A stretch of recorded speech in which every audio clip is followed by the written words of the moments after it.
Johanna asks for a moment to pray, and they rather vile with her.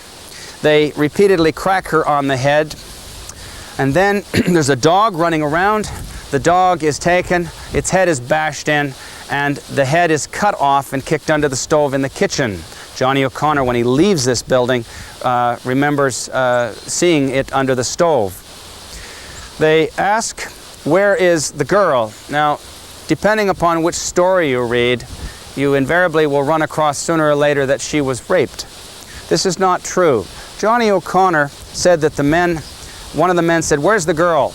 He says that somebody said she's upstairs. They trampled upstairs, there was a scuffle, and they came back down. She got down on her own. She was not dragged down, as you'll read sometimes, depending upon a particular story. And she got down on her own, you'll understand shortly. The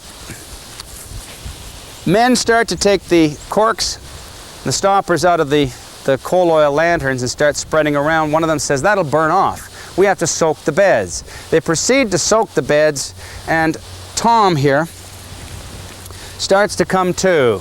Story says that he sits up and looks around. Actually, probably moaned and groaned. One of the men says, somebody take a shovel and cave that man's head in.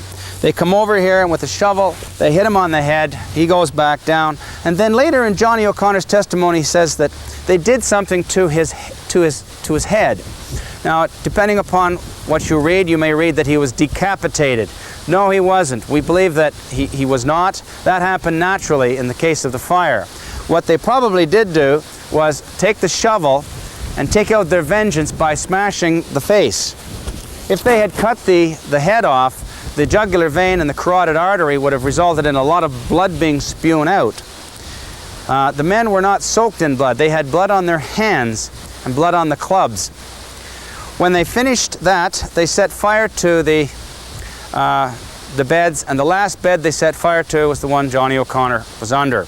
They left the back door, went over here to the laneway, down the laneway, and they proceeded north here and stopped in front of the old schoolhouse to decide, what are we going to do next, boys?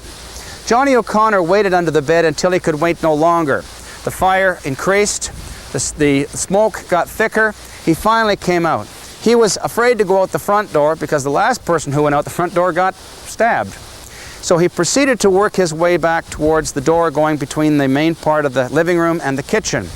And he says in his own words that he tried to quench the flames to no avail. He panicked.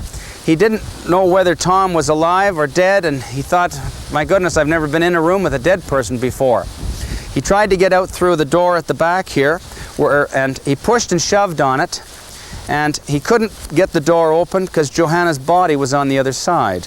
He got one bare foot through and stepped on her, and she groaned. Now, apparently, whether you're alive or dead, if the body is freshly dead, and you step on the sternum, step on the pleural cavity here, that the air coming out will make some sounds. So we're not sure whether she was alive or dead. That's up to you, your own speculation. You want to figure out whether she was alive or dead. If he didn't have much adrenaline to get the rest of the door open, he certainly did within a very short period of time. He got the door open, he rushed out in his bare feet, he ran down to the laneway and ran down here to the Roman line. He was going to go over to John Whalen's place, which is just behind me over here, but because the vigilantes were standing in front of the school, he turned right and went down the Roman line a little ways to a house that no longer exists. That was the home of Pat and Ann Whalen, the mother and father of John Whalen, who lived across the road here. And he managed to get into the house. They kept him there. And Pat Whalen came out a little bit later, went north, up to his son's house, and the vigilantes, they moved up the road. We'll pick them up a little bit later. John Whalen, his father, Pat Whalen, and one of the Feely fellas, one of the Judas Iscariots, came across here. This place was really burning. They looked through the front door, even though it was hanging on a hinge, and they could see a body lying here. They looked through, one of them knelt down and looked through the window by this large tree here, and as one of them was peering through, the heat got old Jim's muzzle-loading shotgun, which was standing behind the door. It discharged and blew out the glass above them. That would have scared me enough right there. They came around, they looked in the back door, they could see one body here and another body over there by the stove. The place burned down completely, and at 4 o'clock the next day when the coroner arrived, he was met with a rather interesting grisly sight. First of all the walls had gone. The 2 stoves had sunk down through into the mud. The heat had melted the snow 10 feet in every direction. There was a little piece of wood left here for the front step. There were gobs of blood located over to my left. And when he looked through, he found one body that had sunk down through the floor behind me here. That was Tom. He found a body here, and he found 2 bodies over here. Now, the 2 bodies that were found here, one was Jim. Now, Jim was absolutely black. His head was gone. Souvenir hunters took it away in the morning, leading other people to think that he had been beheaded. The head and the arms will just separate naturally if the heat is intense enough. Next to him was Bridget. She was also black, just completely a cinder, and her head also, and perhaps part of the arm bones were missing. Again, souvenir hunters.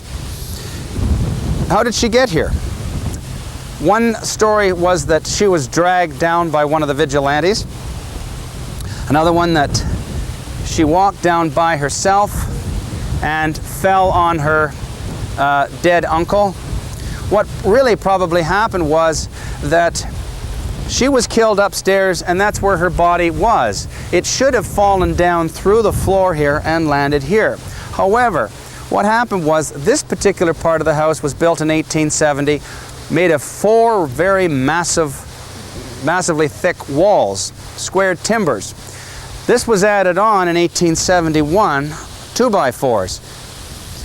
And in 1880, when the massacre took place, this wall right along here was an inside wall. You had a stove on each side, and with Johnny O'Connor leaving the door open, and with the wind coming out of the northwest predominantly, the tree in the distance bends to the southeast, has grown in that direction, that inclination.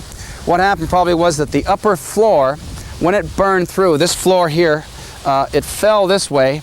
Her body slid from upstairs down and landed over here. Still, it led to a lot of people with their speculation. The body that was located here was Johanna's, and even though her head also had disappeared. Now, understand that the coroner, when he examined the area through here, discovered that there was all kinds of artifacts, glass and a number of things that had been picked up and carried in various directions and scattered. They never did find the head, but they did know it was Johanna because they picked up something in the ashes and it disintegrated. And this particular thing happened to be her braid. She had very long hair, and each night she probably would have young Bridget braid her hair. It had a pin in it, and it was very long, and in the ashes, as they picked it up, it disintegrated. And they said, "My goodness, this is Johanna. This is how she put up her hair."